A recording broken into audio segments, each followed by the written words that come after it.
Crime university ಖ್ಯಾತಿಯ ಪರಪ್ಪನ ಅಗ್ರಹಾರ ಜೈಲು ಅಕ್ರಮಗಳ ಅಡ್ಡೆ ಎಂಬುದು ಪದೇ ಪದೇ ಸಾಬೀತಾಗುತ್ತಿದೆ. ವರ್ಷಗಳು ಉರುಳಿದ್ರೂ ಅದೆಷ್ಟೇ ಅಕ್ರಮಗಳು ಬಯಲಾದ್ರೂ ಸರ್ಕಾರ ಮತ್ತು ಅಲ್ಲಿನ ಅಧಿಕಾರಿಗಳು ಬದಲಾದ್ರೂ ಕೂಡ ಜೈಲಿನ ಕೈದಿಗಳ ಕಳ್ಳಾಟಕ್ಕೆ ಮಾತ್ರ ಬ್ರೇಕ್ ಬಿದ್ದಿಲ್ಲ.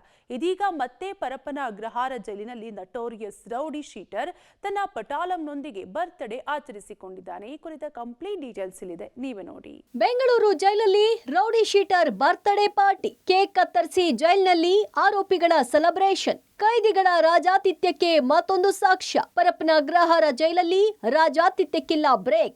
ಎಸ್, ಜೈಲು ಅಂದ್ರೆ ತಪ್ಪು ಮಾಡಿದವರ ಮನ ಪರಿವರ್ತನೆ ಮಾಡುವ ಜಾಗ. ಒಳ್ಳೆಯ ಮನುಷ್ಯನಾಗಿ ಬದಲಾಗ್ಲಿ ಅಂತ ಜೈಲಿಗೆ ಕಳಿಸಲಾಗುತ್ತೆ. ಆದರೆ ಪರಪ್ಪನ ಅಗ್ರಹಾರ ಜೈಲು ಖೈದಿಗಳ ಪಾಲಿನ ಐಷಾರಾಮಿ ಸ್ಪಾಟ್ ಆಗಿದೆ.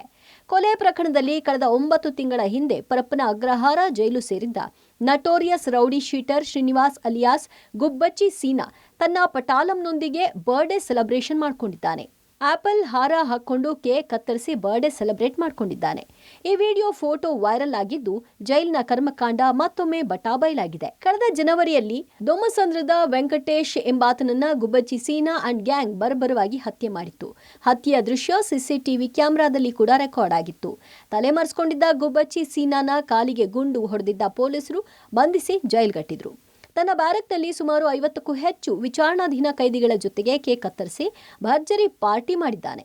ಈ ವೇಳೆ ಇತರೆ ಕೈದಿಗಳು ಜೈಕಾರ ಹಾಕಿ ಸಂಭ್ರಮಾಚರಣೆ ನಡೆಸಿದ್ದಾರೆ. ಇನ್ನು ರೇಣುಕಾಸ್ವಾಮಿ ಕೊಲೆ ಕೇಸ್ನಲ್ಲಿ ಜೈಲು ಸೇರಿರುವ ನಟ ದರ್ಶನ್ಗೆ ಹಾಸಿಗೆ ದಿಂಬು ಕೊಡಿ ಅಂತ ಕೋರ್ಟ್ ಮೊರೆ ಹೋದ್ರು. ಸೂರ್ಯನ ಕಿರಣಗಳನ್ನ ಕಾಣದೆ ತಿಂಗಳುಗಳೇ ಕಳೆದಿದೆ, ನಮಗೆ ಕನಿಷ್ಠ ಸೌಲಭ್ಯವೂ ಕೊಡ್ತಿಲ್ಲ ಅಂತ ಕೇಳ್ಕೊಂಡಿದ್ರು.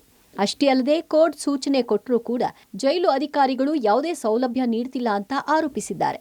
ಇದೀಗ ವೈರಲ್ ಆಗಿರುವ ರೌಡಿ ಶೀಟರ್ ಐಷಾರಾಮಿ ಬರ್ಡೇ ಸೆಲೆಬ್ರೇಷನ್ ವಿಡಿಯೋ ಫೋಟೋಗಳು ದರ್ಶನ್ಗೆ ಕೋರ್ಟ್ನಲ್ಲಿ ಕನಿಷ್ಠ ಸೌಲಭ್ಯ ಪಡೆಯಲು ವರದಾನವಾಗುವ ಸಾಧ್ಯತೆ ಇದೆ ಎನ್ನಲಾಗಿದೆ. ಒಟ್ನಲ್ಲಿ ಪರಪ್ಪನ ಅಗ್ರಹಾರ ಜೈಲಿನ ಕರ್ಮಕಾಂಡ ಪದೇ ಪದೇ ಬಟಾಬೈಲಾಗ್ತಿದೆ.